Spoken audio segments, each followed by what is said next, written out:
of the autumn and fall season, every article, there's Brad, there's an article about Brad. Brad, I think you were in like 3 different articles, is that right? Spreading my otherness across the beautiful state.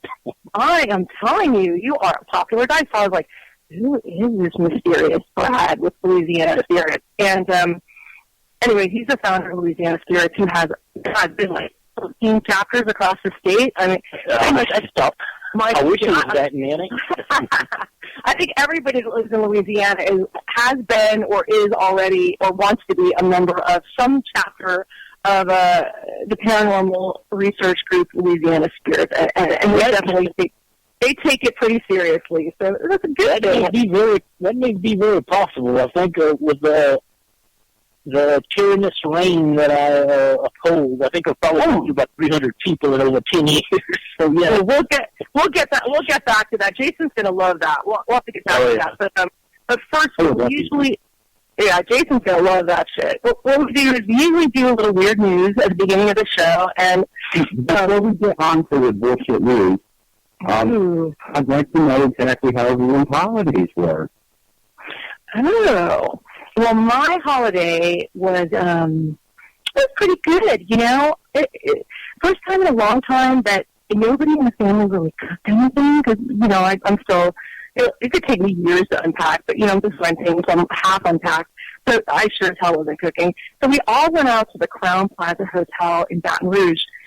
Let me tell you, what a fucking spread that was.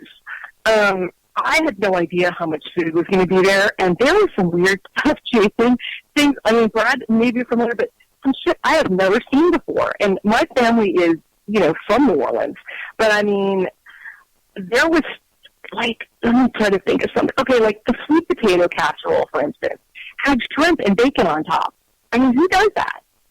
Usually there's like marshmallows. Bacon anything. I am telling you, if you're in Louisiana, there's got to be like shrimp and bacon on top of everything. But my daughter's like, Mom, where's the sweet potatoes? And I'm like, oh, baby, that's a sweet potato casserole. And she's like, there's shrimp and bacon on that. And there was like little pieces of like I don't even know what else. I think there was maybe even some cheese on there. And I'm like, that is the weirdest shit I've ever seen. I don't know about that, you know? So if that was a half a cup of sweet potato in there, then therefore it became a sweet potato casserole. Never mind how much meat or bacon was put in there. It was crazy. But I mean, other things, you know, then of course there's like a rice dressing, and also of course had oysters in it, and massive amounts of, you know, fresh oysters and more shrimp, you know, that you could, you know, you have the heads on, you know, that you could, you know, possibly shell and eat. And we were there for dessert. I mean, we were there for a very long time, and there was tons of wine that they put out. We were there for hours. So I think I gained 5 pounds, but we had a great time, and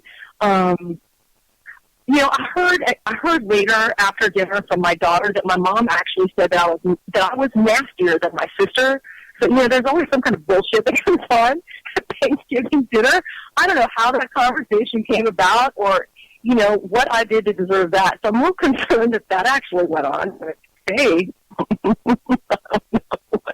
don't know what that's all about. I'm not really sure. You know, what'd you do, Jay? I went to some family's house, and the food sucked ass.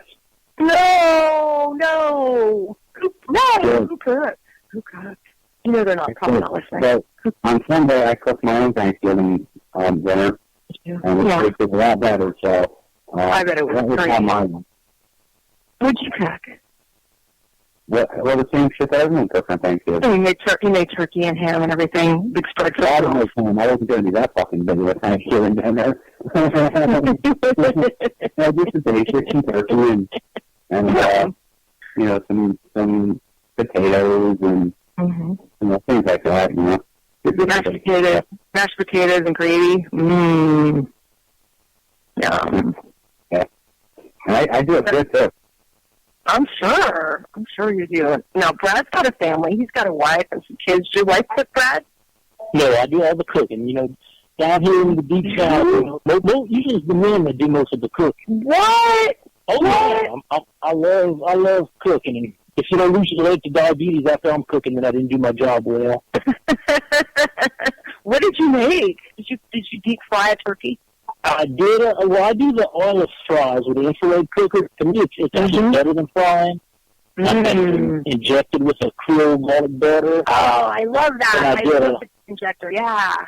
I did a cornbread dressing, but like you said, you don't just do a cornbread dressing. You have to put at least a pound of shrimp, and I did a pound of crab meat in there, so it was like a seafood cornbread dressing. Wow. And then my sweet potato casserole, which is kind of more of a dessert, but it's a slash salad, I guess you could call it. Mm-hmm. Yeah, I have a small family, so it was just a few of us, but just talk, okay? Oh yeah. Well, my whole family's from here. My folks met over at LSU, so nobody is super skinny. That's for sure. They can eat and they can cook and yeah, absolutely. So yeah, I'm gonna try not to gain weight. Coming back here, I gotta watch it. Gotta pace yourself. Yeah. Excellent. So Jay. I was just talking to Dennis about it before you came on the line. I don't know if you heard me or not, but, Tiffany sent out that whole message about, the holidays and singing Christmas songs. And I think that we should find some sort of funny, rockin' kind of song and do maybe some kind of holiday duet, perhaps. A holiday duet, huh? Yeah. Something funny and rockin' though, if we could find it, perhaps. I think we can.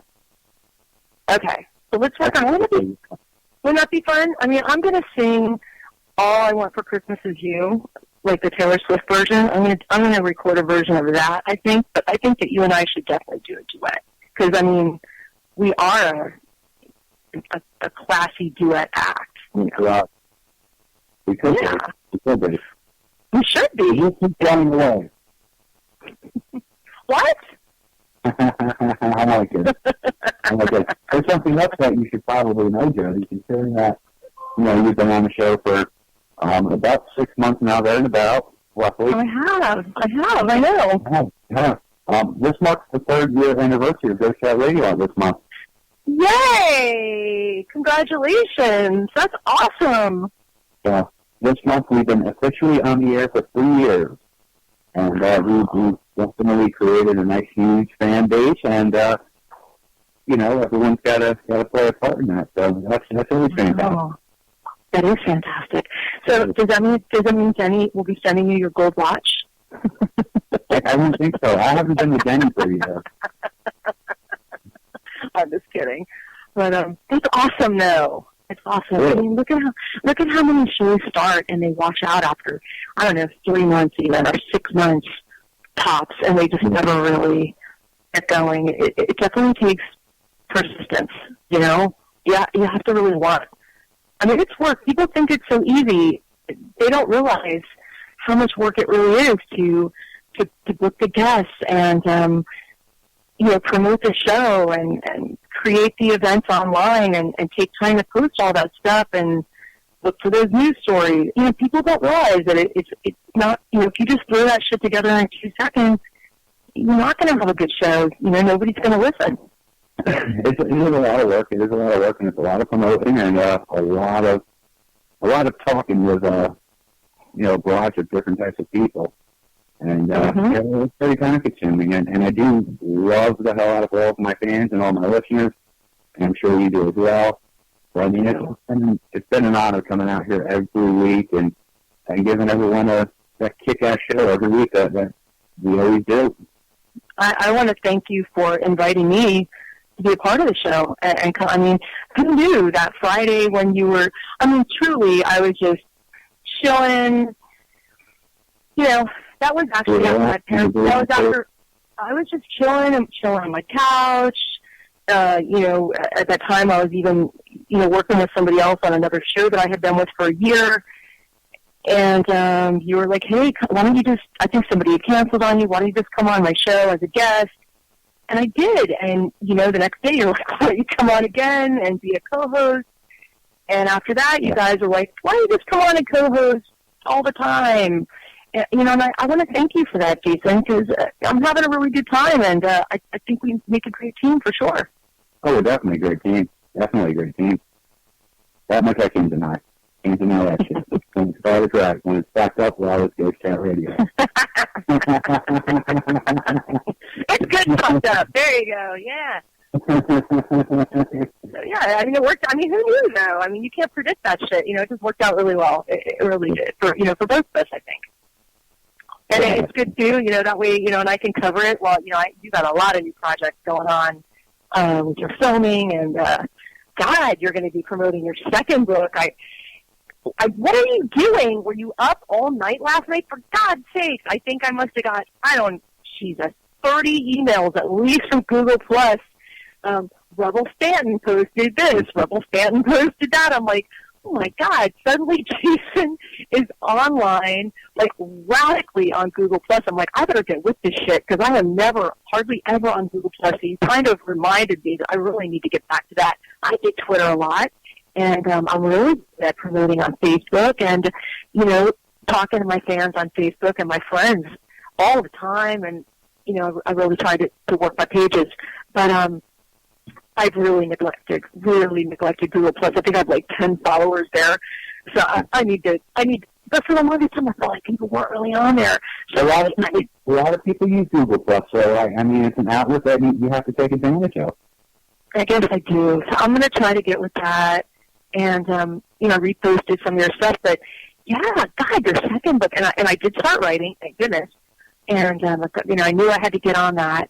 But your second book's going to come out soon. I mean, so I'm sure you're going to have to be then promoting that and doing some book signings, maybe a small book tour, in between your filming. So, it's good that I can be here to cover it on days when maybe you can't maybe be here, I hope, because I know that in the future we could be... my schedule can get a lot more erratic and a lot more hectic, and someone that I feel comfortable with enough to fill the shoes that I've already worn. Absolutely, and if it gets really crazy, here and there, I can always maybe get a guest co-host, for fun once in a while. We'll see what happens. Maybe, hopefully not. Hopefully, I won't have to do that because it's not the same. I will mention before we get going on the bullshit news that my book for this month on Western Beach, if anyone buys it, $2 is going to go to Philly Scott for this whole month. I saw that. That's beautiful that you're doing that for holiday. I think that's great. That is, and that's what this is all about. Trying to help people as much as we can, and I think that's a great cause and a great benefit because we got to face it. There isn't a kid out there that deserves to not have a present underneath the tree. Yeah, for sure. Absolutely. Yeah.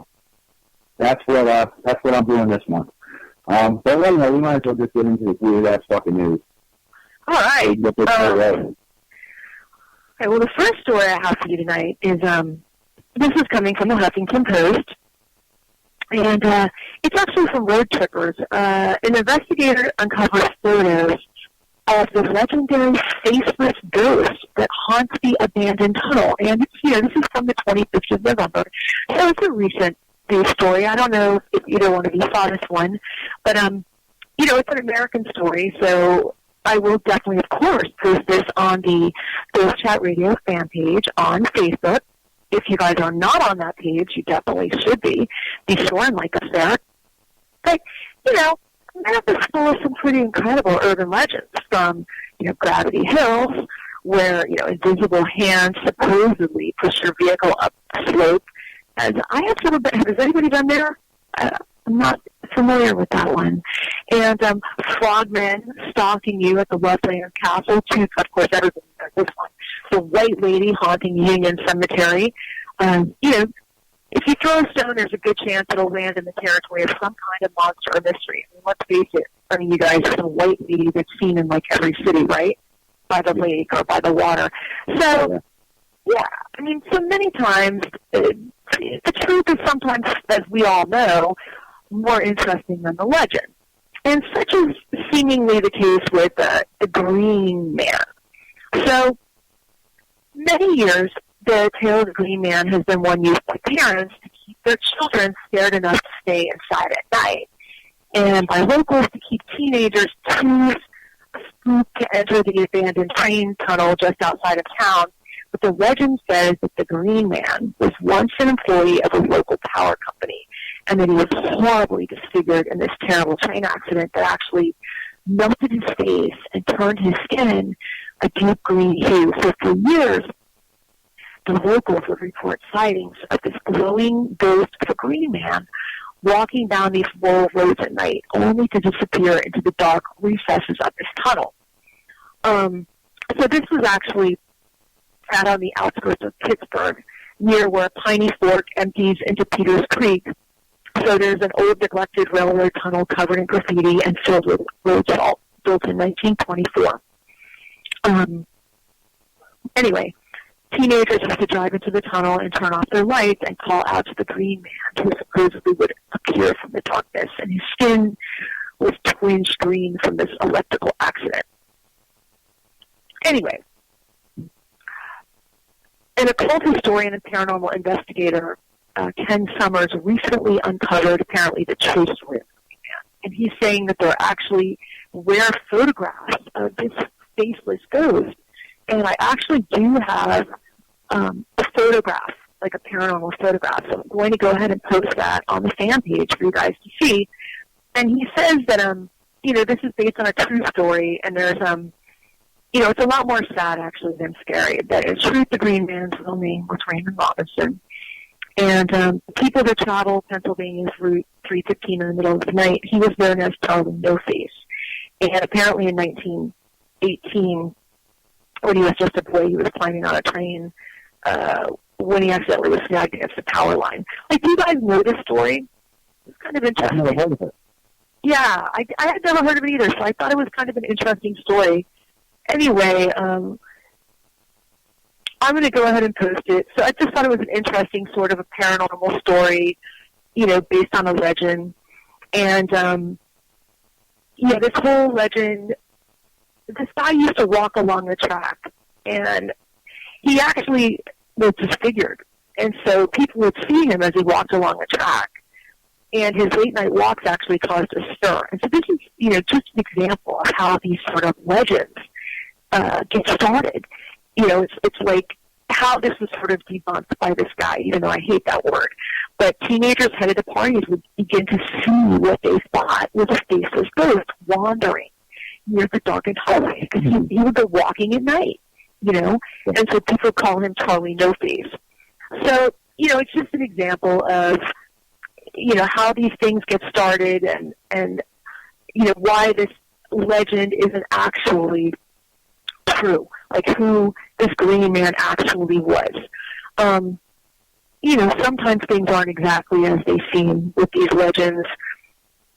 So I just thought it was kind of an interesting story about how this legend was debunked, so to speak. Why we as true paranormal investigators need to really, do our research and always try to disprove things instead of sort of blindly believing them. Where, like, if I post this picture, you'll see, like, some people would just look at this picture and think that it was. They'd be so sure that they actually caught something. You know what I'm saying? Yeah. That it was a ghost with no face, when in fact, really, it's a man walking with a disfigured face. But they don't have any way to know that. So I just thought it was an interesting story. What do you guys think about that? You like that story? What do you think? No? It's interesting. Where the hell did I just go? Oh, I didn't know you wanted. Oh, he's there. yeah. Just jump in, God. We're casual. We gotta jump in. Every state has their form of the infamous urban legend, or the even more famous woman in black or woman in white. So I don't know. Oh yeah. I think every state also too has the gravity hill where this the story goes, this busload of children get hit by a train, and you park your car on the train, and your car miraculously moves on its own, type of thing. So I don't know. I think those are a grain of salt. What do we have over here? We have the Loup-Garou. Yeah, we have the Loup-Garou, Johnny Pontiac, the Honey Island Chat Monster, the Fifilets, all kinds of crap. We are loaded with urban legends over here. My God. So true. What do you have over there, Jay? Got any good urban legends around your neck of the woods? No, not really. Just mostly serial killer type of things. Yeah, we have those too. Oh my God, we have a lot of violent crime. But the problem in New York is why New York doesn't have too many urban legends. And I'm sure the further up north you get, you'll end up hearing more. But the problem is it's all economics here. Nobody's afraid of nothing but how small their bank account is getting. The second you say there's fucking $10 missing from their bank account, they are crying like little bitches. And that's the only thing that they worry about here. They don't worry about urban legends or anything like that. They don't care about that. First of all, what's a bank account? Yeah, what's that? Brad spends all his money on his kids and his paranormal investigation equipment. I mean, what's that? Shit, after kids at Christmas time, I have much less. I don't have much for anything. Oh yeah, I know it. Don't I know it? Mine's almost. My daughter's going to be 21 in January. Brad, believe me, it doesn't get better. Okay. Oh yeah, you get all excited. Ooh, at 18, they move out the house. No, that's when they become. They start reverting back to infancy. Are you kidding me? Their gifts just get more expensive. They want more stuff. Oh yeah. They move. Your daughter moves out for 6 months with a boyfriend. Then they come back and cry about it. Oh no, doesn't get better. Well, I'm at a 6-year-old, an 11-year-old, and a 15-year-old, and every one of them wants the newest Apple product. So you better believe it. Better believe it. That's it. That's just not going to stop. Jason's got a teenage daughter. He knows how it is. That's all fucked up. Teenage kids are crazy fucking kids, man. I don't recommend it to anybody. Not at all. Not at all. She's a old fucking mentality quicker than you could say hello. I always say, if you didn't love them so much, you'd kill them. Oh, yeah. Absolutely. It's so true. So anyway, that was my first story, a little urban legend. And, I wish I had more time to look up some better stories tonight, but it was hard. I couldn't find really great stories today. My other story is just a Bill Science Daily story. But I was pretty busy today. And this one is it's an animal story. And it was about dogs. Dogs hear our words and how we say them. So it was just about featured research about how animals really do understand a lot of things about, how we talk. And they're just saying that, I think cats understand us pretty well. They just look at it and say, fuck you, I don't need to listen to you, bitch. That's what I think my cat does. He does, on the other hand, they just look at you stupid and say, did you say something? Say it again. Okay, now I got it. We'll see what we can do. I'll fuck it up for you. I'll piss you off. Well, they're saying that, let me tell you something. Brad doesn't know yet. Jason already knows that I'm a cat lady. Yeah, you're a crazy cat bitch. It's true, Brad. I have to admit it now before you meet me. I'm a cat lady. As long as you don't reek of cat urine, I'm okay with it. I don't. I'm very, very well dressed, and you would never think that I was a cat lady. And my house has fur, but it doesn't smell like cats. But I'm a crazy cat lady. I love cats. Anyway, yeah, they knew what you're talking about. When I said get down, they do, or get off that. They get off there. But what they're saying is that they've been doing research on dogs, and I don't know why these articles are always about dogs. And to me, I think cats are smarter, and I don't just like dogs. I like dogs. The only reason that I've always had cats is because I've always had to travel a lot with my job, and it was too hard to have dogs. It was always easy to have somebody come over once a day and feed my cats while I was away. But for dogs, somebody's got to come over 2 or 3 times a day, and that gets pretty expensive, and dogs like to chew things when they're out of town, So they're saying the emotional tone and the speaker's gender, even, for instance, affects dogs. And this new report provides some of the first evidence of how dogs differentiate and process the various components of human speech. And I actually love this news site. It's, Science Daily, so it's really, really credible. And they're saying that the results from this study support the idea that canine companions pay attention not only to who we are and how we say things, but also to what we say. So it is really interesting. Because when people hear another person talking about them, we respond not only to what is being said, but to everything about the emotional tone and the speaker's gender. That's what we do when we listen to each other. But,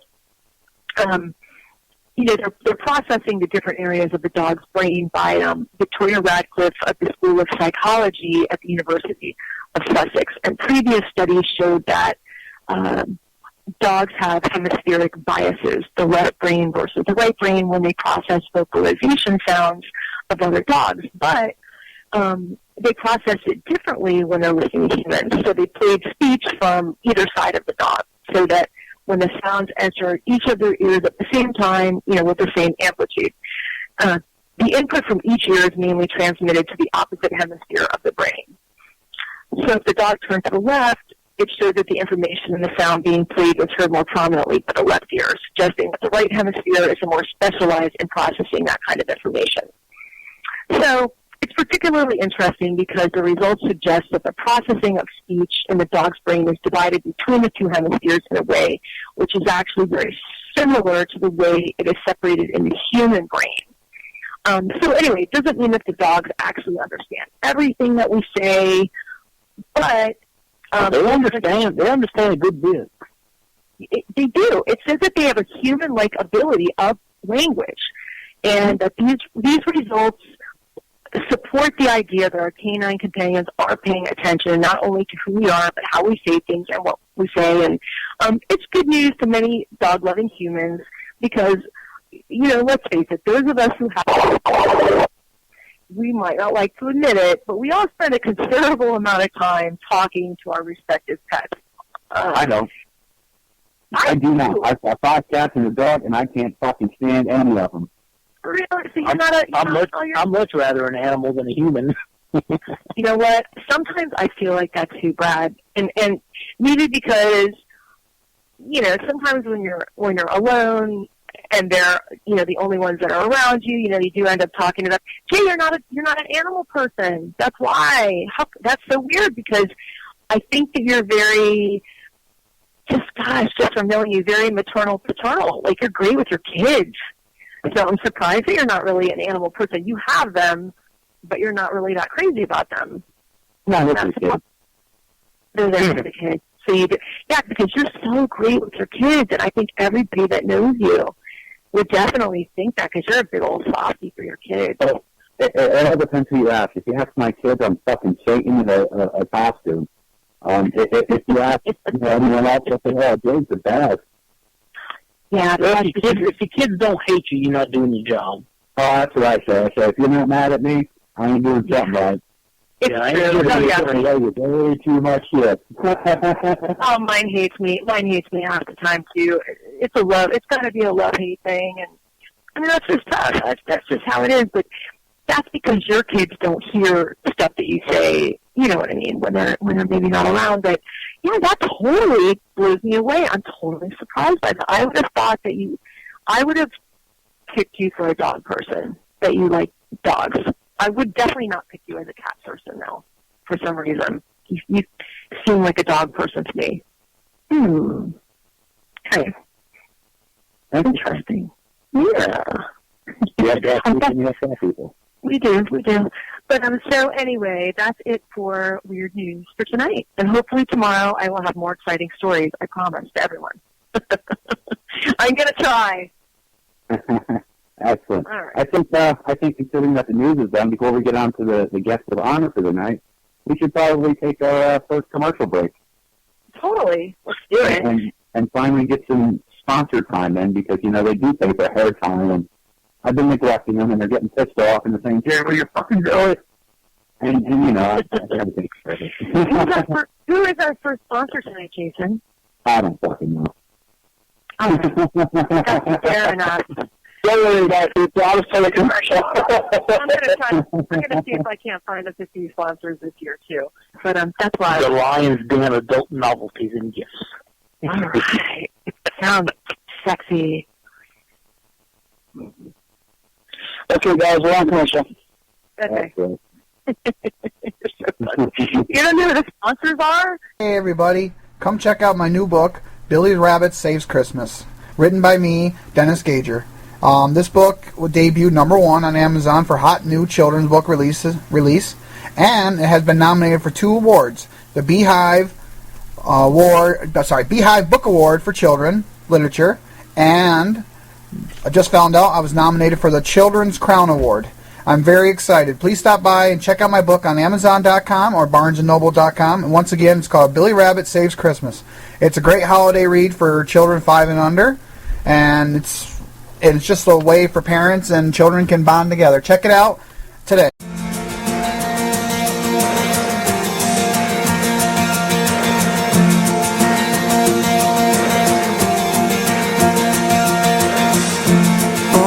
Can't see his yesterdays. It's so easy never to forget. Believing lies and reservations pushed us far apart. Am I alone? Am I alone?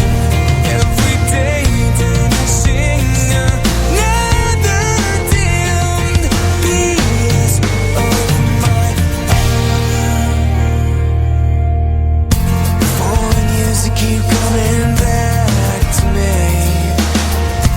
Never thought we could lose so much. Wanting more when nothing changes. That held us far apart. Am I alone? Am I alone? Every day furnishing another dimmed piece of my heart.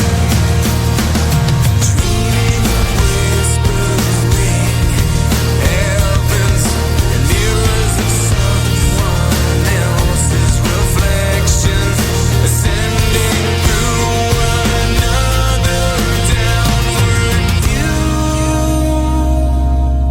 Am I alone? Am I alone? Do you hear what I'm calling out to you tonight? Am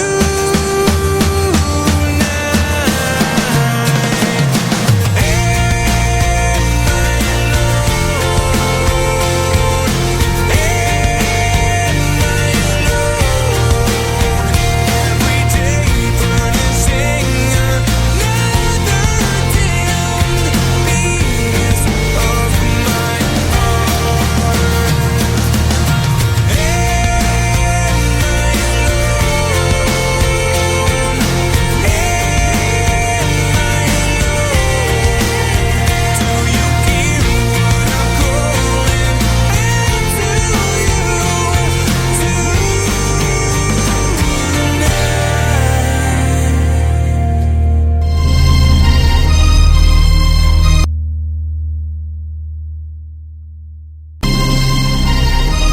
Stanton.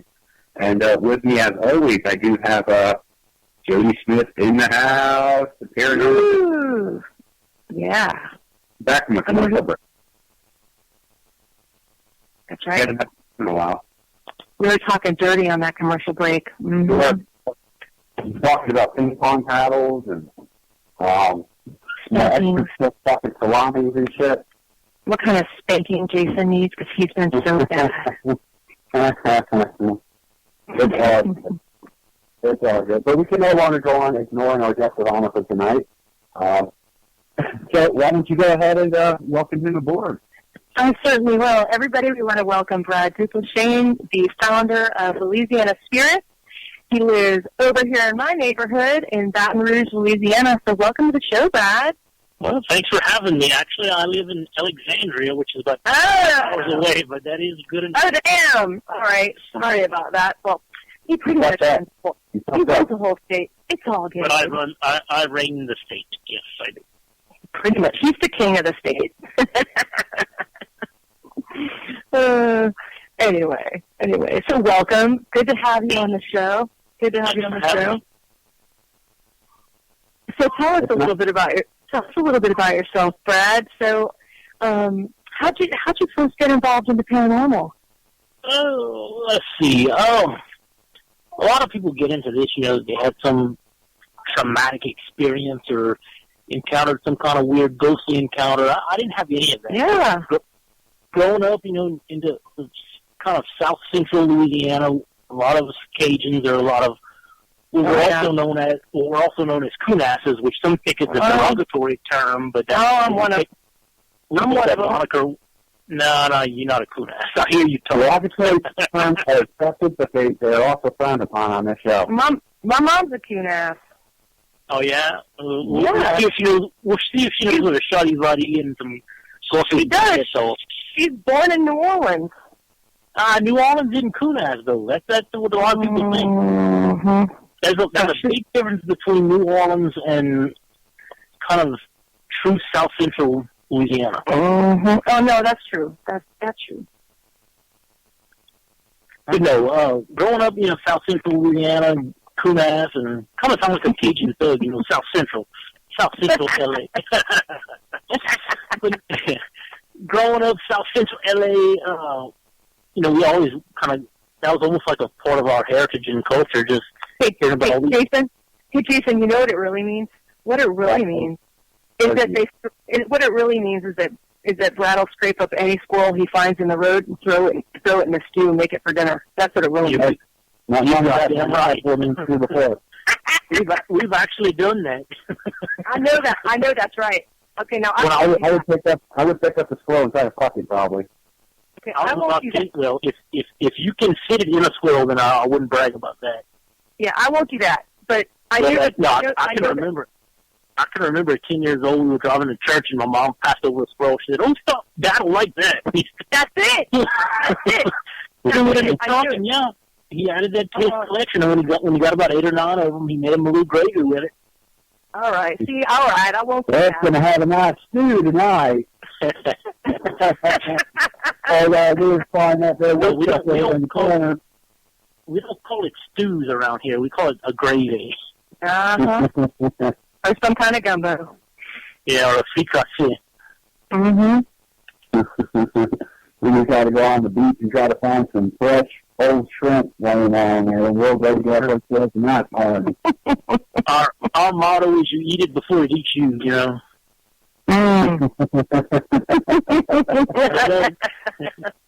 Growing up into this, you hear all kinds of the different, like we were talking about earlier, the different, every state has their own little urban legends and all. I would always hear my grandparents talk about our Louisiana's version of urban legends, like the Cifrelays, which are little balls of light that would bounce around, cemeteries and all that, and Johnny Ponchafa, which was the Cajun version of like the boogeyman, and my grandmother would tell me stories about how her deceased husband would visit her at night. And at first, I kind of thought, Alzheimer's was just setting in on her, but she said one night she was watching TV and this black mist kind of appeared over her head and kind of just hovered for a few seconds and then went away.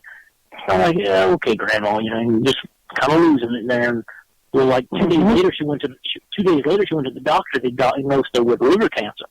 Gave her 2 months to live, and 2 months to the day they diagnosed her, she passed away.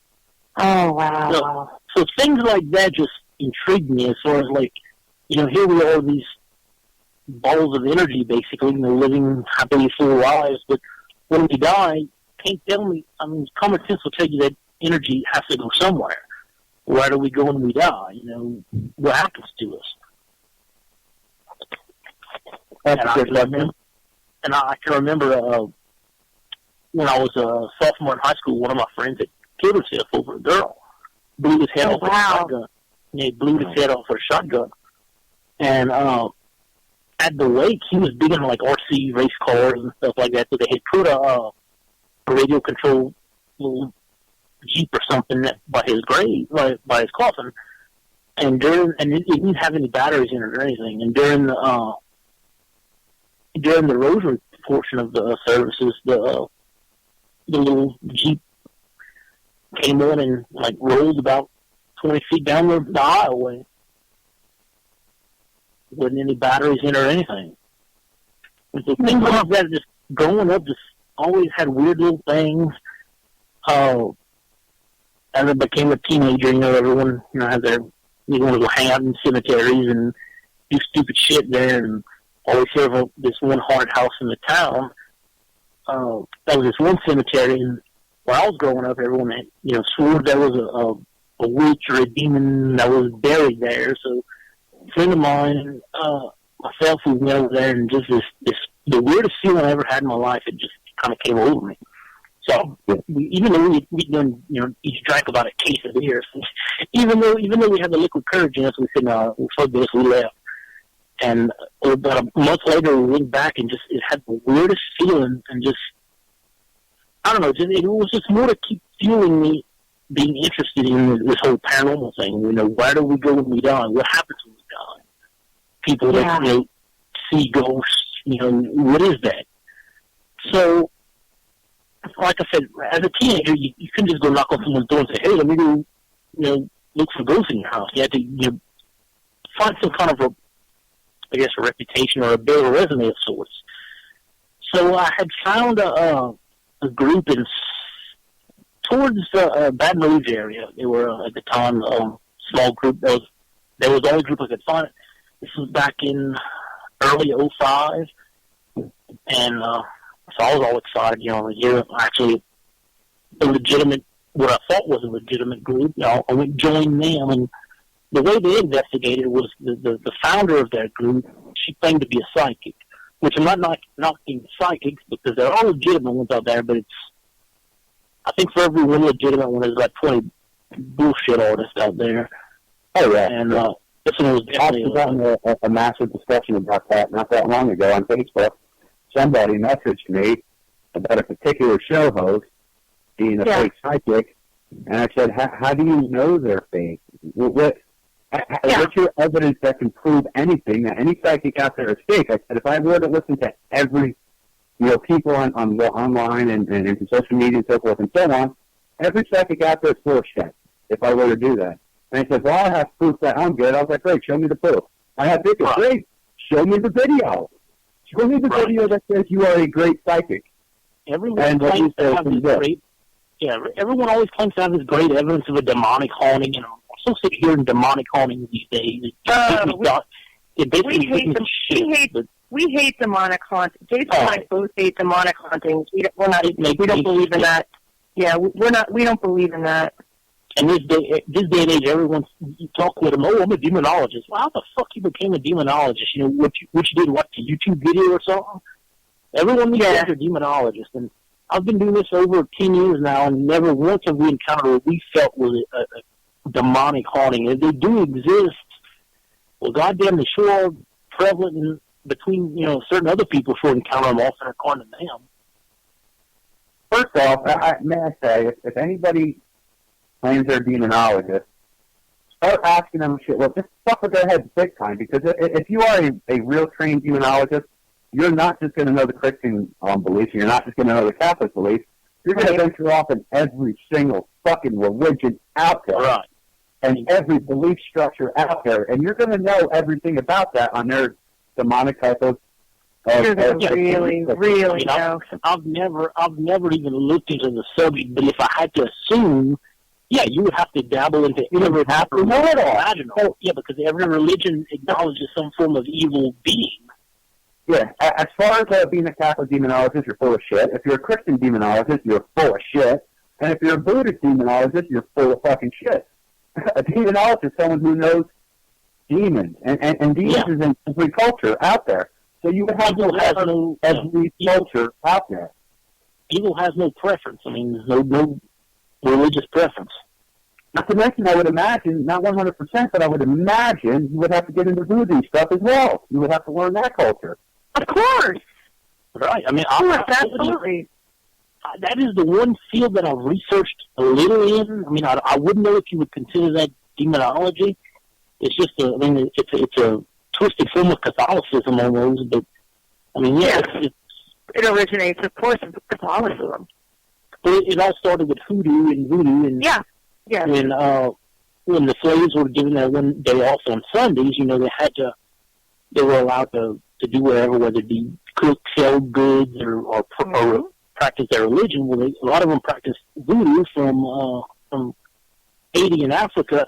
Well, they couldn't just flat out say they were, practicing voodoo, so they had to kind of mask it almost, using different Catholic deities such as the Virgin Mary and Peter and Paul and so forth. And that's why a lot of present-day voodoo kind of has a root close behind with Roman Catholicism. I'm kind of veering off the subject here. Let me go back to this crazy bitch that I was a part of our group. All right, now let me go back. Let me just say too, I am an intuitive, so let's not get down on psychics too much. Oh no, I will help her on psychics. I've encountered some excellent intuitives and sensitives and psychics, whatever you want to call them.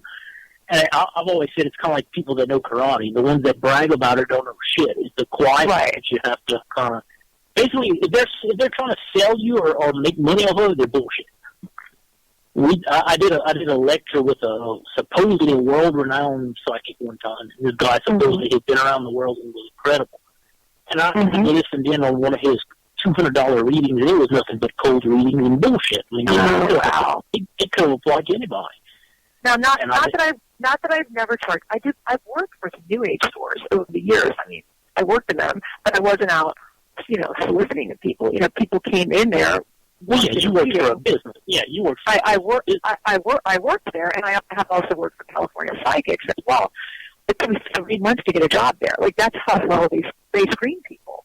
Now, before we get going, I'd like to ask, what is the difference between a cold reading and a real reading? Because a lot of people seem to not know the difference, and they seem to fall for a cold reading quite a lot. You know what I mean? To me, common sense is a legitimate reading is you tell me something specific that can only relate to me or can pinpoint something personal. A cold reading is like, I sense you're having money issues or oh God, yes. I mean, no shit. Who this day and age, who doesn't have a pot to piss in our window to throw it out of? I mean, that can apply to anyone, or you're not happy with your job or something. That can apply to anyone, and then from there you kind of feed into the person. And it's almost like a first confession with detectives. The more they question, you pick up. Anybody that comes to you can literally say to them, you have difficulty in your life. You've been hurt before. You have questions about your past. I mean, come on. You can do the old. I'm sorry. You can do the old Robbie Thomas. You can do the old Robbie Thomas. I'm sensing an individual by the name of S. Well, I don't have anybody. No, that's what I'm picking up on. And then you kind of force them to believe. Well, I had a third great cousin, what's removed name, please. I don't do those. I don't do that at all. But that's all bullshit. You gotta you go to somebody who tells you you've been cursed and I can remove this curse for you for $250. Run for your life. Run for your life. I mean, don't pay that person a dime. Tell them to fuck off. Walk out. Don't pay for the reading. That's all bullshit. Take this Walmart brand, great value salt, mix it with some baby oil, and spread it under your bed for $200. All right. I'm done with that. Okay. I wasn't trying to give you that hard time. Just saying. We got Twister in the chat room tonight. Back to the crazy bitch. Shows. What? Twister's in the chat room tonight. Twister. Oh, hi, Twister. He's waiting to see your babies, but unfortunately, you've been teasing the hell out of him, and he's getting kind of upset over that. And he's like, "God damn it!" I'm not mad at Twister. He's so funny. It's all good. Twister's awesome. I love him to death. Me too. He's the rebel nation right there, man. He's the king of them. He is. He totally is. He's diehard. It's all good. But yeah, he's waiting to see those nice hot pictures of yourself on the webpage. And you keep saying you're going to do it, and you never do it. So I suggest you keep saying I'm going to do it. Bathroom, take your clothes off into your bra and panties, And Stanton, and you would start posting on fucking things. I don't remember. I was like, you keep saying I'm going to do it. That's what's really happening here, is that Jason keeps saying I'm going to do it. It's all good. It's all good. Yeah. So, we might as well get back to the guest now that we had a little bit of fun there. So, when did you start your first paranormal team? Okay. Back to early 2005, I was part of this small group in South Louisiana, and the founder claimed to be sensitive or psychic or whatever it was she was for that week of the month. But wherever we would go, no matter what it was, the history of the building, she would always say, this place is haunted by a black slave, a deceased black slave that was murdered here. We could have gone to a colony in Utah with a black percentage of 0.5, and she would have said, "Oh, this is haunted by a black slave." Yeah. Well, I kind of called her bullshit quick. I mean, I've been in law enforcement now for 16 years, and I'm a little more sensitive than a bag of potatoes. But you just you can read people. When you talk. I'm quite sensitive. This woman was full of shit. We had bagged our biggest investigation at the time, which was Oak Alley Plantation, it's been featured on. Oh, awesome. It's been featured on. Cool. Don't get me started on that subject, but one of the many places that we pioneered before all these TV shows came in. But anyway, that's a whole different show. But we had lined up Oak Alley for the first time. It's been featured in many movies, and it's probably the most well-known plantation in Louisiana. It really is. Yeah, we were most artwork. You walk into an office building or something, they have a painting, and 9 out of 10 it's a painting of Oak Alley. I have one. Yep, you. Mm-hmm. I do. So here we are. We bagged the biggest investigation at our time, and we're minding our P's and Q's, trying to be as professional as possible. This dumb bitch walks up to the upstairs attic area. She, of course, starts saying she's seen this ghost of a black male slave and starts convulsing. Falls over on the ground like a catfish with rabies and she starts flopping around and saying she's possessed. One of the little guys in the group who's like a minion of hers or whatever. Was he a Ghost Adventures fan? Who knows? maybe if the old schoolers would even remember, what was that old one, Dead Tennis. If you remember that one. That was one of the old paranormal reality shows. But she did full-blown flopping around with her minion, who pulled out a crucifix and started praying over her. I kind of looked down, turned to the owner of the home, who's kind of shaking her head like, "What the fuck is this?" I literally walk over her, step over her as she's flopping around, and just walk out of the attic area. So this is bullshit. I said, this isn't the way. This feels hard enough as it is to kind of be credible, I mean, ghost hunters, a lot of people say Ghostbusters, but especially you go around flopping around the ground like that. I mean, how anyone's going to take you serious? Yeah. So, fortunately, a lot of those in the group kind of felt the same way as me, so we kind of said, this is bullshit. I think we can do this better. More of the skeptics approach. Not everything's going to be a ghost. Whether the homeowner or business owner wants it or not, we're going to call it like we see it. If it's not haunted, it's not haunted, What someone may say is a demon rattling their wall is just, bad pluck or something. Yeah. So we branched off in kind of middle 5 and started Louisiana Spirits.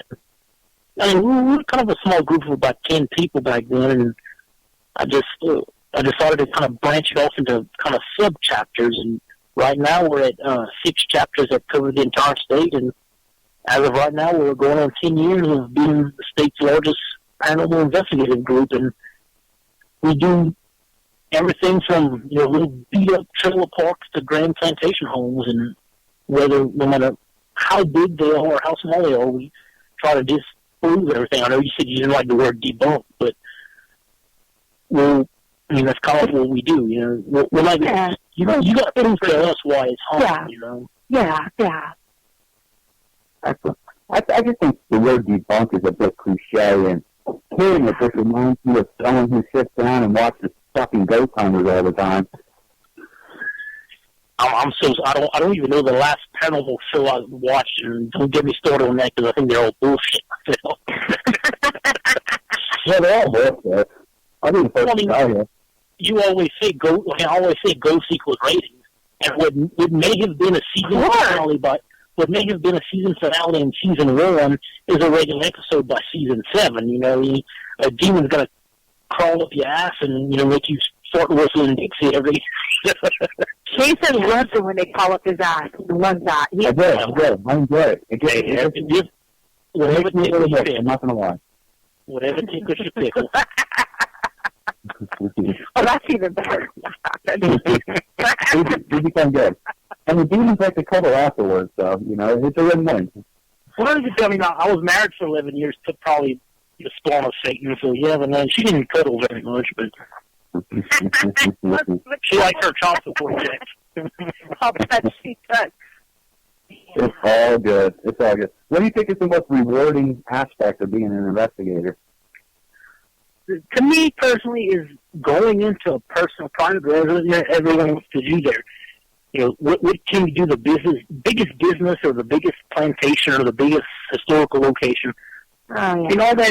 All that's more of a pissing contest, especially this day and age where the hobby's become, or I say hobby/field, where it's become such more of a all for one for all type of thing. But it's everyone wanting to one up on each other, thinking the next TV contract's waiting for them. But I mean, I've been there, done that. I like the personal private residences where, say, a child can't sleep at night, thinking their house, their room is possessed by this whatever old demon or something, and we end up going in there and say, hey, no, what you thought were all these strange sounds were, some type of structural imperfection in your home or whatever it is, and the kid understands that, and you educate them, and they end up sleeping at night. Well, not too long ago, we got one of our clients, their young child had sent us a handwritten letter in crayon, thanking us for showing them that they do have a ghost in their house and they could sleep better at night. To me, that's worth more than anything. Yeah. That tearjerker old Yeller moment. But I mean, this day and age, everything now is, who can get the next book out or the TV show. Or, I mean, it's become ridiculous, actually. I agree. Every team out there is looking to. This is the funny thing about paranormal teams, and I laugh at this all the time. About 70% of every paranormal team, 70 to 80%, I will say, is in the middle of filming a TV show. Well, I mean, it's fun. Like I said, we've been there, done that, and what people claim they're filming a TV show isn't filming a TV show. They may be talking with some underground homemade production company that's making what they call a sizzler reel, and then they do that with the hopes of going sell to a TV network, right? And they're telling everyone, we got a show coming out. That happens a lot. Yeah, I mean, like I said, we've been there, done that. We had you Google my name and TLC, you'll see where Discovery did a press release saying Louisiana Spitz is going to be in a TLC program called Cajun Paranormal. What happened to it? We signed contracts, and is this one of those shows where we get it all out? Because I'll say everything out. Yeah. Oh yeah. Okay. We get it all out. We get it all out, and we use the F word a lot too. Well, I will fucking let you know how it went down. There you go. Let's hear all about it. Okay. In mid 2012, we were contacted by ITV Studios, which produces Hell's Kitchen and. Oh, I love that. Yeah, so it's a major production. Yeah. They wanted to do a paranormal reality show based in Louisiana. Sure. Sure. Yeah, ITV contacted us. We started doing what they call the sizzler reel and all that. Mm-hmm. Around October of 12, they started pitching the sizzler to different networks. They went to Sci-Fi, pitched the show to them. Sci-Fi said, we love it. We're going to buy the show. We'll buy 6 episodes of it. Cool. Well, what'd you guys do for the sizzler reel? Where'd you guys go? nowhere, actually. It was just an interview of me and my co-founder. Just that's it? Oh. That's why they were surprised that it sold so quick. Oh, wow, okay. So Sci-Fi said, yeah, we'll buy 6 episodes. Well, the producer for ITV said, I think we can push. I guess he got greedy or something. He said, I think we can go elsewhere and get a little more. So he kept shopping around at the same time, left the bitter taste in Sci-Fi's mouth. Went to I don't know. Went to TLC, Home Holy Boo Boo, and all the other great shows that they host. What is it, Myrtle Man and all that other white trash. Oh yeah, TLC hosts great shows. Went from the Learning Channel to Honey Boo Boo and her child molested stepdaddy. Talk about crap. Oh God. So they went to TLC. TLC said, "Yeah, we love it. We'll give you 12 episodes."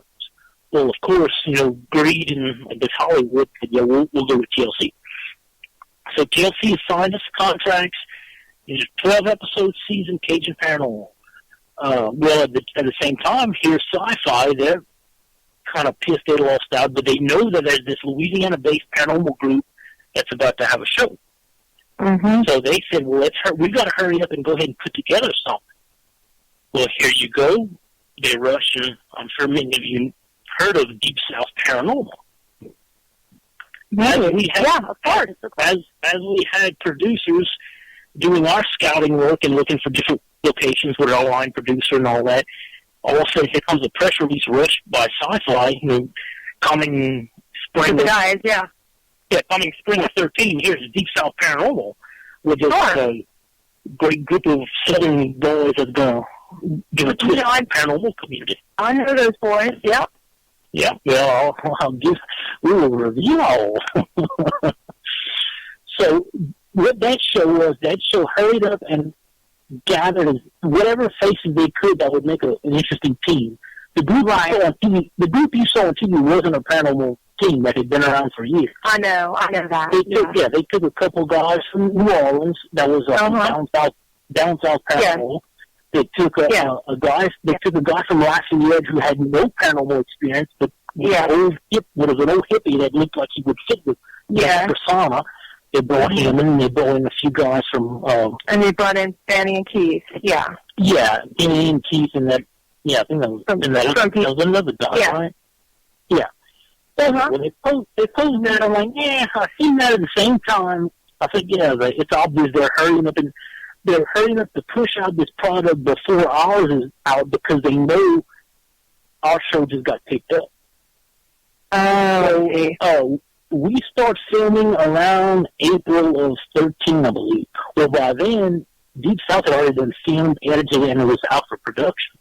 And that first location was a location we had obtained that was given to him by the, I don't even know what his title was. Some guy who ran like the tourist committee of Rapides Parish, which is our version of a county in Louisiana. Right. Yeah. And, So, he had given him this place that we had given, because we had been in contact with him about all these different haunted places, and we told him the haunted sawmill in Long Beach, Louisiana. Well, here, this production company contacted us, hey, what's a haunted location we can bring our film crew down to? Of course, he gives them the old sawmill. So, I mean, it was kind of a little flat. Yeah, I'm like, whatever. So I even gave him the benefit of the doubt. At the time we started filming, that show first aired in April or May, whatever. I said, you know what? I'll go ahead and watch them just to see what it's about. And then I think it was the first episode or two. The guy was like, hey, my neighbor, he's gone for the weekend. He wants me to look over his pets. So they walk over to the back of the building, see the pets, quote unquote. It's a bunch of little baby alligators that are in this little makeshift chicken fence pen. Right. You can look at the wood. You can look at the wood and see the wood was cut. You can see the wood was cut within an hour or two. It's all fresh wood. And he's like, oh man, use some wild pens. Like, this is bullshit. They're trying to make First of all, they're trying to make Louisiana look stupid with people that's not even from Louisiana. Yeah. Right. Okay, whatever. So that was it for me. I quit watching it. We kept filming. We filmed 3 weeks worth of episodes, and our approach wasn't.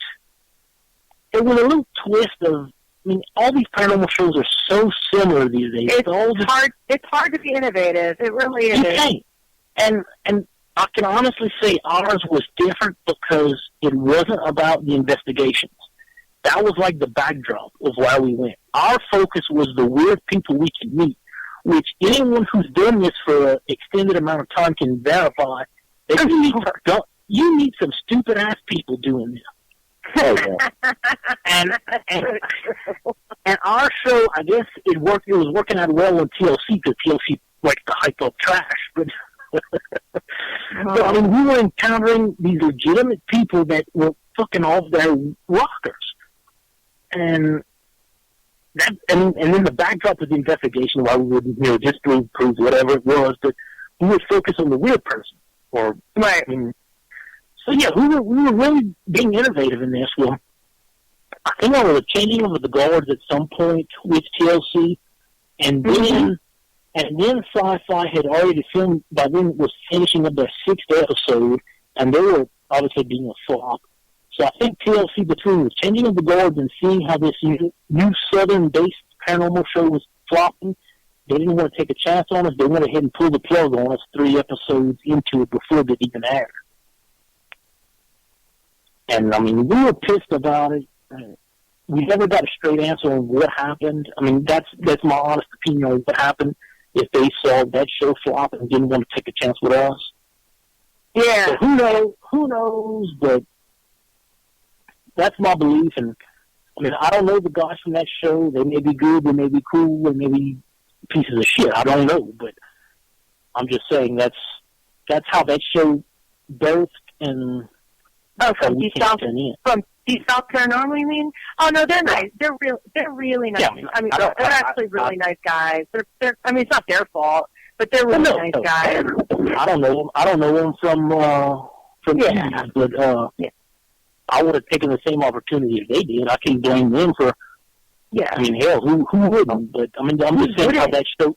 I'm just saying how that show came to fruition. Yeah, and I mean, they got canceled, but so what happened with that, Brad? I mean, you guys filmed, 3 episodes? Yeah, we filmed 3 episodes, and so where did it go?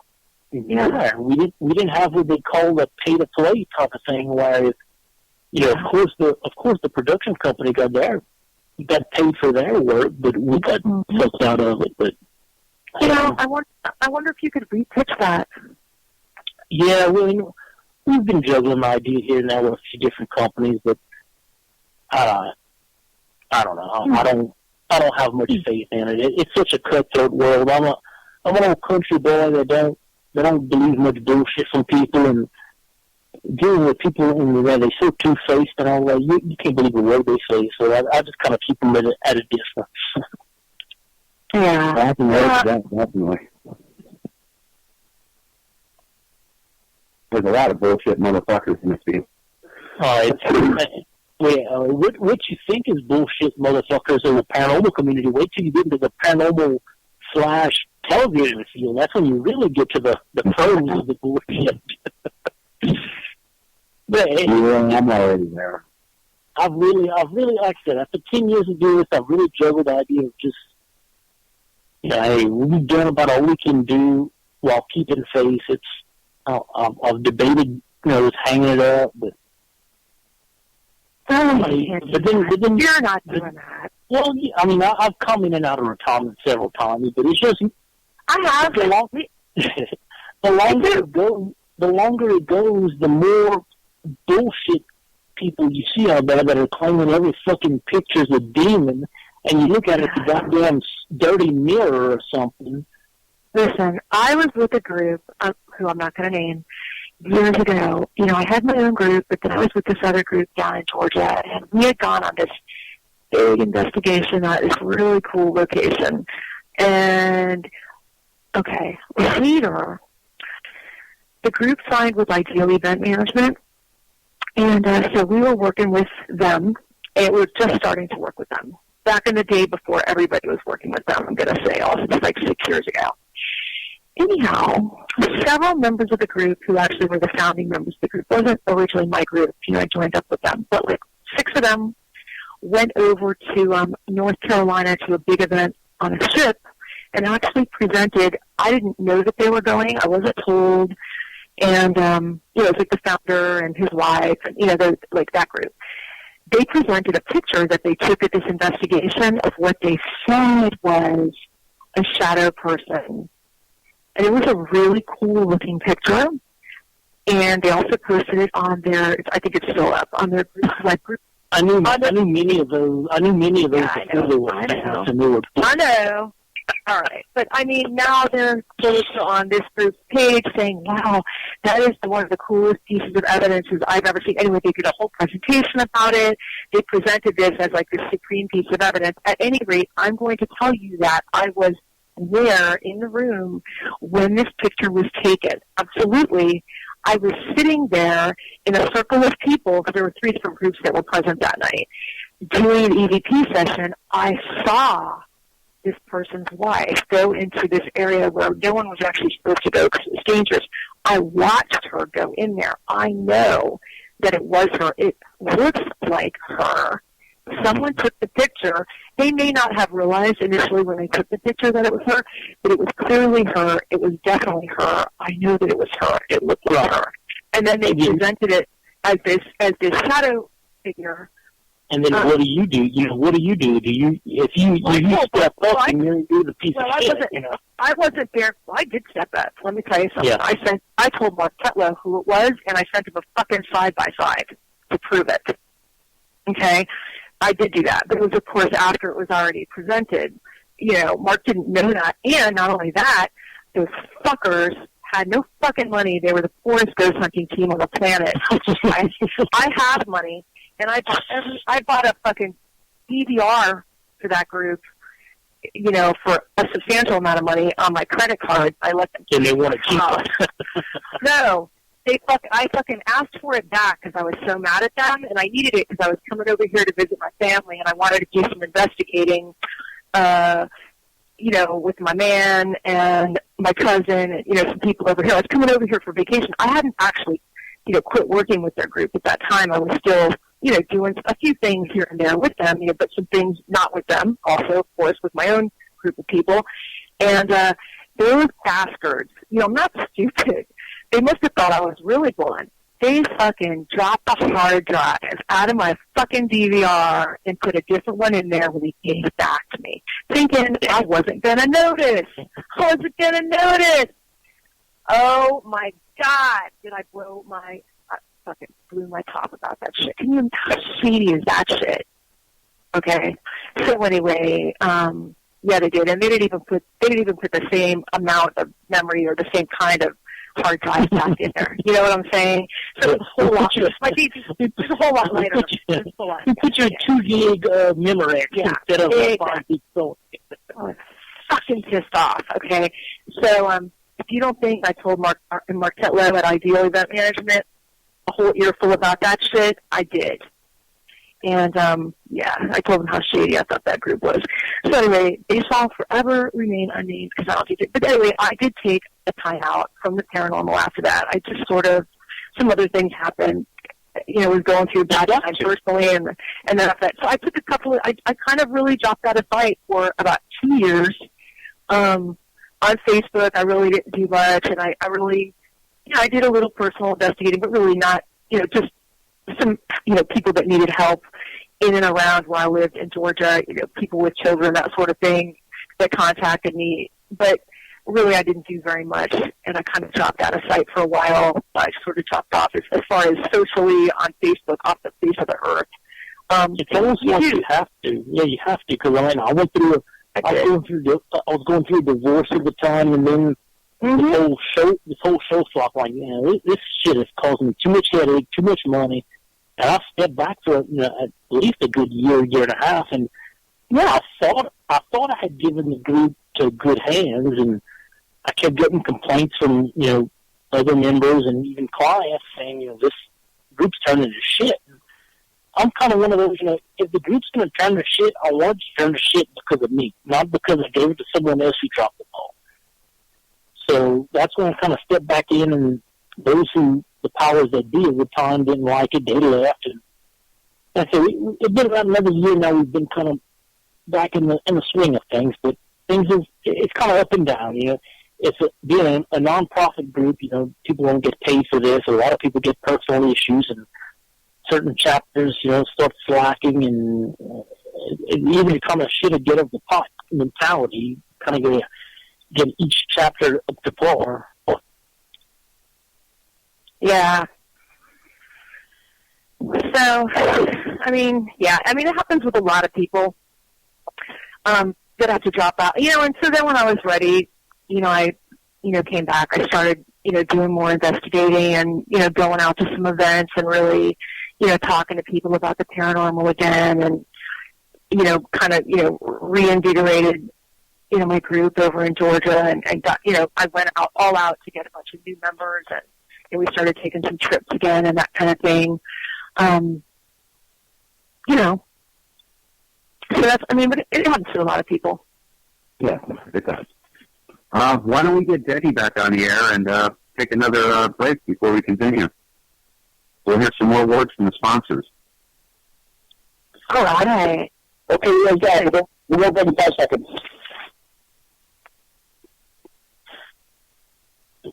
Did you say 5 seconds?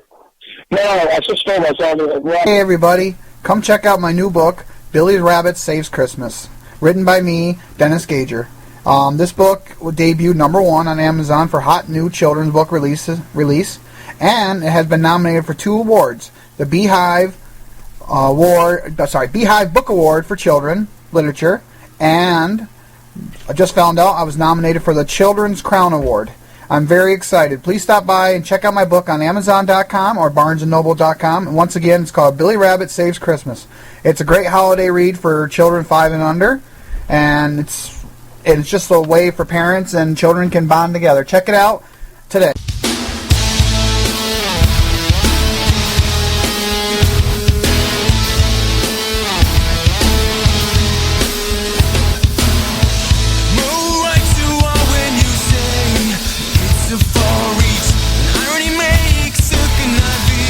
Face, sprinting in forever kind of race. It's like losing before you get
those commercial breaks because I think they were sponsors. I'm not 100%, but I'm pretty sure Jenny State sponsors. But I am your host of Paranormal Rebel, and with me, as always, I have the wonderful and beautiful, Jodi Smith, the Paranormal Diva in the house, which is always cool to have. What's up? Why, thank you. Well, I'm just enjoying my time visiting with these two sexy guys I have here with me on the air tonight. Yeah. That's Jodi's in the house. That commercial break was 5 minutes long. We could have got 3 hours. I mean, it puts a whole new meaning to a white Christmas, I tell you. That's right. Jodi was doing something right. I certainly was. It wasn't Christmas, honey. Oh, man. And it wasn't snow. Okay. How to get myself together after all that excitement. That's all kinds of fucked up, Jodi. What the hell's wrong with you? Okay. All right. I don't think it was ectoplasm. Is that ectoplasm, or are you happy to see me? Bradford watched a little too much Ghostbusters 2 was on this weekend. Before we continue on with this wonderful interview, I think we gotta ask Jodi one personal question, and I'm pretty sure it's something that's on our guest's mind as well. Is it that Jodi, Jodi, do you spit or swallow? It just depends, Jason. This is a very personal. It's a very personal question, but it just depends on the situation. I have to say, it just depends. Hey, don't waste. And wouldn't you like to know? Fuck yeah.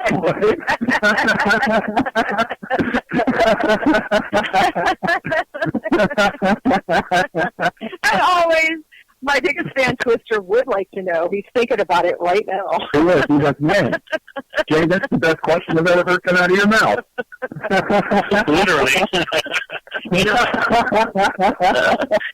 Yeah, we'll just all have to ponder that now, won't we? She could just genocide with every swallow. That's if. I then ask this question, Jay. Have you ever had a mouthful? Of course. There you go. So we answered the first question then. Jodi does swallow.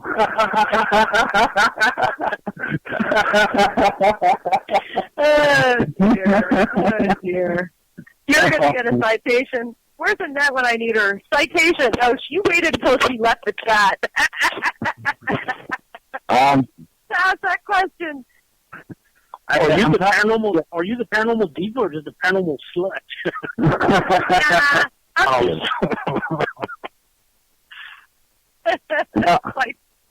I'm probably going to get a Skype message from Annette saying, Jay, how come you... Why did you say that? That's fucked up. Citation, I say. She's shaking her head and shit. She should be. You're getting a station citation. Hey, you're the one that mentioned that was honest and said you've had a mouthful before. So. I had a mouthful of all this question is that? All this perversion has reminded me of a joke I heard not too long ago by one of my case managers, actually. Oh, no. What's the worst thing about eating your vegetables? What? Getting them back in the wheelchair. Oh, God.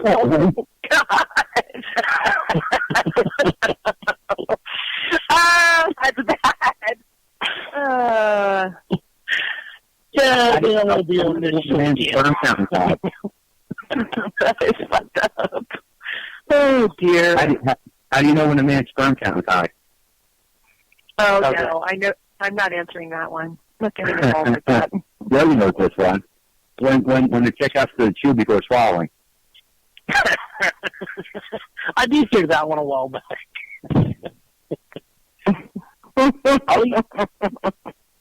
I'll even make fun of our own con here down in Louisiana. Had two old Louisiana girls picking potatoes one day, and girl one told girl two, She picked up 2 potatoes. She said, "These potatoes remind me like my husband's balls." She said, "Why are they that big?" She said, "No, they're that dirty." Nothing like a dirty ball, I'm telling you. That's a good thing. But we might as well try to continue to get something intellectual out of this. Yeah. You might as well get some kind of useful information. You know about knowing that Jodi has had a is pretty useful in the future. But we No. Oh dear. So we can say Jodi's been cocked more times than John Wayne's rifle. No, I don't think so. Probably not. We really can't say. We can't say that. No, that I cannot say. You're so bad, Brad. No, can't say that. No. No, she has some spread much like our Thanksgiving turkey. Oh dear. I'm going to talk with you only on holidays. On holidays. Only on special occasions. She's ever doing it. Am I? That's some good news. Wow. Jason's giving me superpowers. It's all good. I'm gonna add that to my bio. You should. I'm gonna. You get hired for a lot more jobs, I think. I might. I'm trying to help you out. I know. Damn, I don't know what kind of job they're going to hire me for, but damn. I'm going to add that to my GCR bio right now.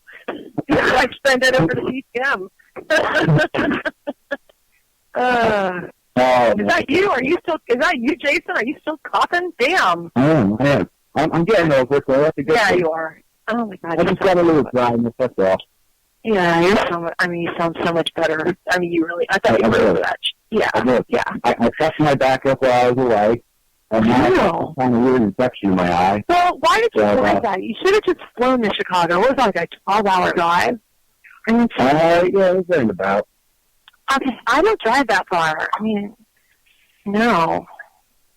That's just too far. Did you drive that by yourself, or you had somebody with you? That's so far. Oh my God, that's too far to drive by. Like, with my back, I can't drive that far. That's just crazy. It's all good. You're just crazy. Yeah. You should have said that one, for sure. Yeah. But, we might as well get into some kind of intellectual thing. Yeah, let's talk to Brad. Let's talk to Brad. So, Brad, what kind of that you? This is a paranormal show, after all. It is. I got to mention paranormal at least 10% of the time. At least. Let's talk about Brad's equipment. What do you like about his equipment? What are you talking about? That's going to be a long conversation.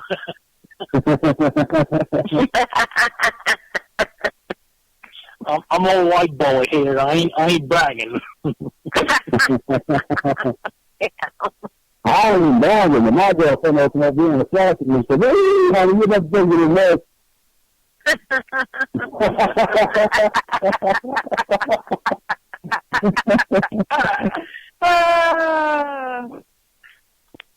That's funny. So what kind of gear do you use when you're out?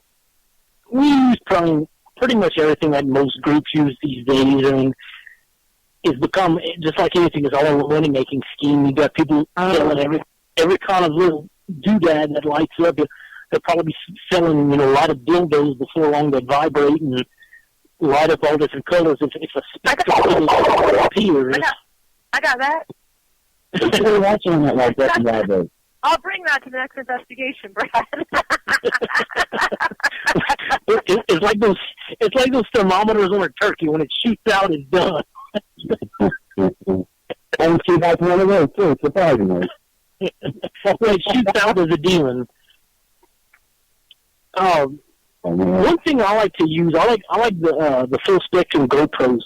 That's just mainly for convenience purposes because you don't have to run all the wires, and it's got audio built in, and To me, I mean, I tell I give different lectures to different universities and non-credited continuing education courses, and I always ask, what's the different, what should I bring? I mean, to me, the best thing just to start out, a flashlight, a digital camera, and a voice recorder. That's what I started out with. Yeah, that's all you need. I mean, all that other crap is all, I mean, you got teddy bears that light up. I mean, what kind of shit is that? Yeah, you don't need that. You got so much junk out there that iPhone apps. I mean, if your iPhone itself emits an EMF reading, but yet you're using an app on your iPhone, how the hell is that accurate or valid? I agree. So much crap out there just to make money, and I came across a show the other day. These people that claim they could actually capture a ghost, and you didn't. I saw. What is that about? Yeah, I heard about that. That's the problem. Yeah. I mean, come on. It looks like a fish aquarium. It seems like a fish aquarium with a piece of quartz or something. And, I mean, goddamn, I ain't the smartest, but common sense will tell you. But I mean, if you're capturing it, what then? What then? The proof. Yeah, prove it that you captured it. And then what are you going to do with it if you did? Take him to Thanksgiving dinner with the in-laws, or right? I mean, okay. Let's say you did. Then what? That's my whole thing. I mean, I don't know. Why would you want to? It's one of those. It's one of those because I said so type of things. I think. I guess. I mean, just because it's one of those because it's making you money. I guess. That's all. How the fuck can you capture a fucking ghost? Capturing a ghost makes no fucking sense at all. None of I'm gonna have to watch it. I haven't seen it. What was the whole theory behind that, Jason? They're capturing ghosts in crystal. Now, if anyone who knows anything about ghosts, Quartz crystals? And crystals, you should know without a shadow of a doubt that it's impossible to capture something like that in a crystal. And I'll tell you why. All quartz can do is record time. It can store time. It amplifies vibration. It's an electrical conductor. That's what it is. That's what quartz is. They use it in DVD players. They use it in, DVRs. They use it in watches. They use it in all this other shit. Why? Because it conducts electricity. Energy passes through it. Not what goes inside and gets trapped. It passes through.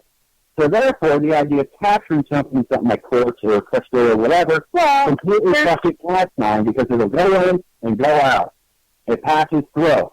Now, there is a mineral, however, that does make it hard for energy to pass through, and that would be rubber. That's why you don't get electrocuted when you have shoes on. That's why, your car is perfectly fine driving in lightning storms. Because rubber happens to be more of a less conducting thing, and it's harder for energy to pass through it. So it's a little less glamorous, but should we capture our ghosts in rubber? That would be where I would start at. I would consider making some kind of trap with some kind of rubber product. Why? Because then you can't baby in rubber. Yeah. You understand what I'm saying? Yeah. I mean, rubber's not even a mineral. Rubber's just a simple compound, It is. It's a simple compound. However, it does stop energy from passing through. Interesting. But you know what? It makes for interesting TV. And these days, that's all they worried about. It doesn't matter. There are many more non-investigators than there are investigators these days, so they'll believe whatever's put on TV. And if they think it looks cool on TV to have an aquarium with bubbles and a piece of rock in the middle and saying there's a ghost captain, you know what? If people are watching it, that's all that matters. That's all that matters. As long as they're getting their sponsors and they're getting their fat-ass fucking paychecks, and they're smoking their big-ass fat fucking cigars. Ghost captain ratings. Yeah. Absolutely. I mean, absolutely. That's the truth. I mean, there's got to be something different. So that's the different thing that they're trying to do with that show. And, they did it on Ghost Hunters. Even Ghost Hunters. I haven't watched Ghost Hunters, I think, since season 2. I don't even know what year that was. Probably around 06 or something. But I was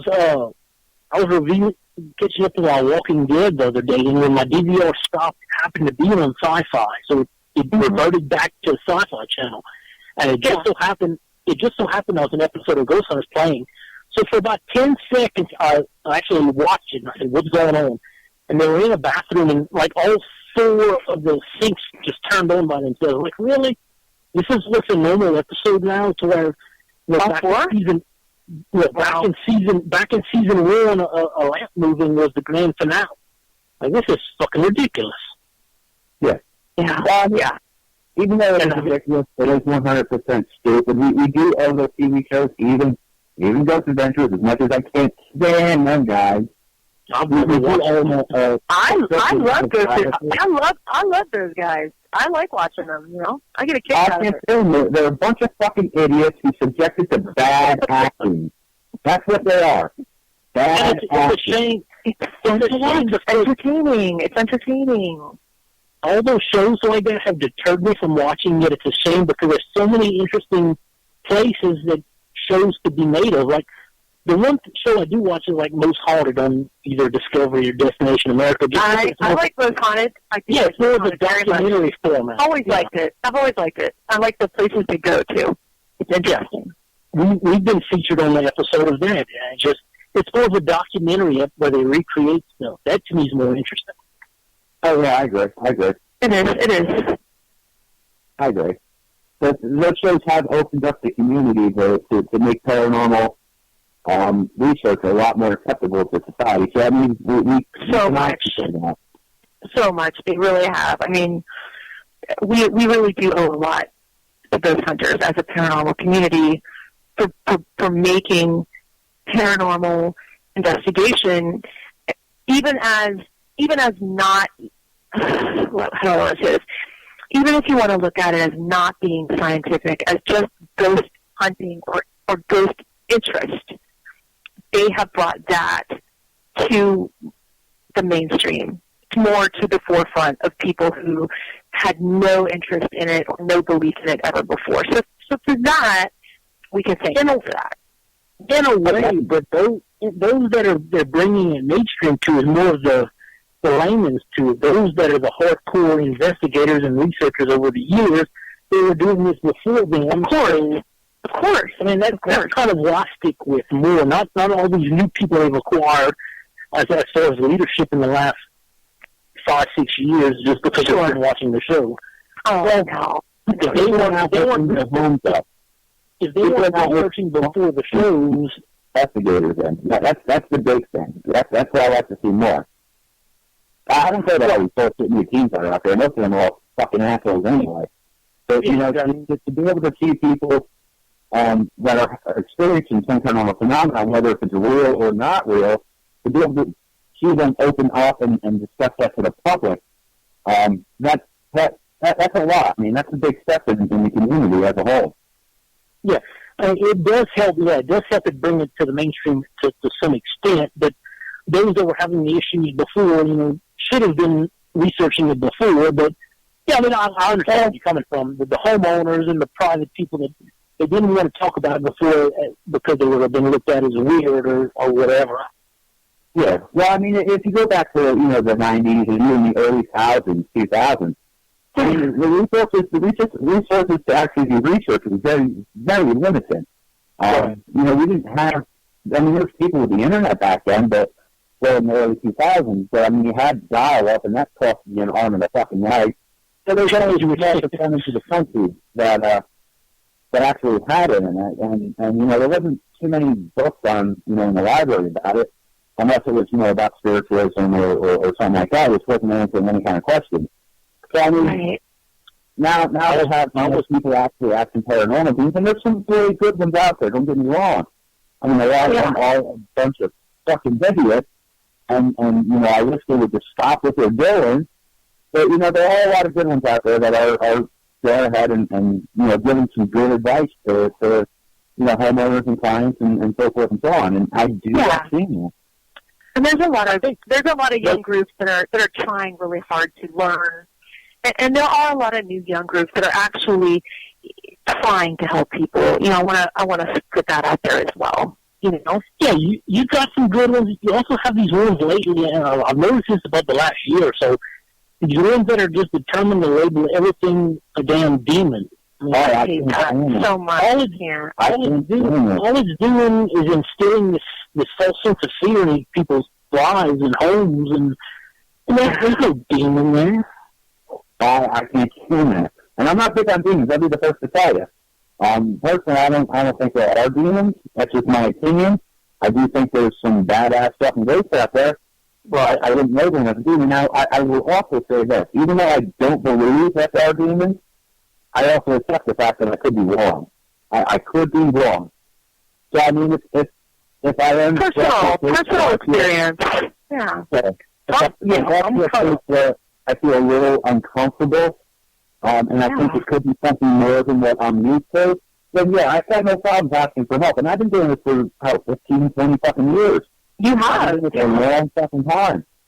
And yeah, even to this day, I'll still go ahead and I'll say, look, this case doesn't seem right to me. This is the activity that I've gotten while I was there. Can you please come in and work with me during this case to finish the case off and give me your thoughts on it? I've done that plenty of times. Absolutely. I mean, if I go someplace and I feel afraid or I feel sick or really, really uneasy, I mean, there's nothing wrong with that. At all, being in another group or, a second opinion for sure. I mean, it takes a little bit more than me feeling sick for something to be, bad. I mean, I felt sick on many cases. Well, not many, but on a few cases. It's energetic. But, it takes a little more than that for me to sit down and say, okay, I got to get somebody who may be a bit more comfortable in the situation. Yeah. I mean, I'm talking, shit being thrown all over the place. That's I understand. So it's easily EPs is what I'm capturing. That's what'll get me. Not too much feeling sick or anything like that. I can always explain that away one way or another. So it's not as bad, but it's serious cases. Yeah, I understand. I'm like you. I'm iffy on the whole demonic thing, but to an extent, if you're open-minded enough to believe that there's spirits haunting places, and it can't be that far-fetched, there's possible demonic, but when you kind of dabble into the whole religious aspect, as well as whatever. Yeah. Well, the whole thing is we don't know what we are, researching. We have no idea. Nobody has all the answers. No,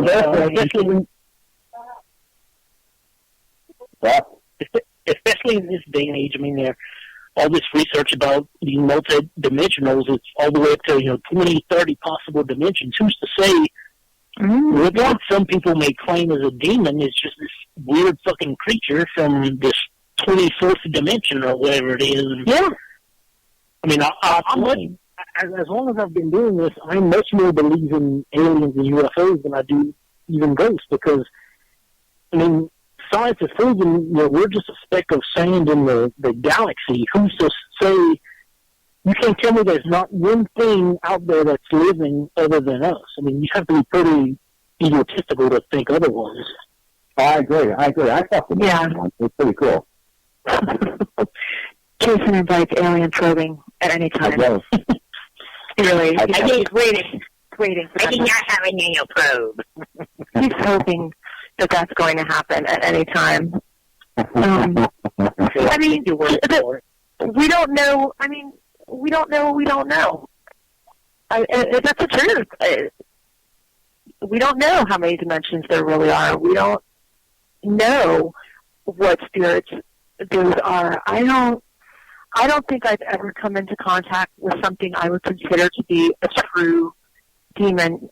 Have I come into contact with things that I thought were really bad spirits? Yes, absolutely. I've come into contact with things that I felt were frightening over the years. It hasn't happened a lot, but it has happened a few times.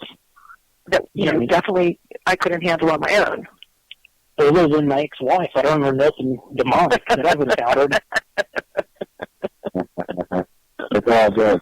And on that note, we definitely got to start wrapping up. So, why don't you, give out all of your information where people can contact you and ask questions or maybe an probe you. Who the hell knows? Whatever you're into, Get a hold of LA spirits.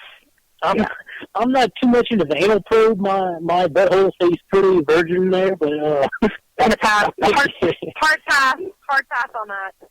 It is a squeaky clean, as I'd like to admit. But anybody would like to check us out, you can visit us at www.laspirits.com.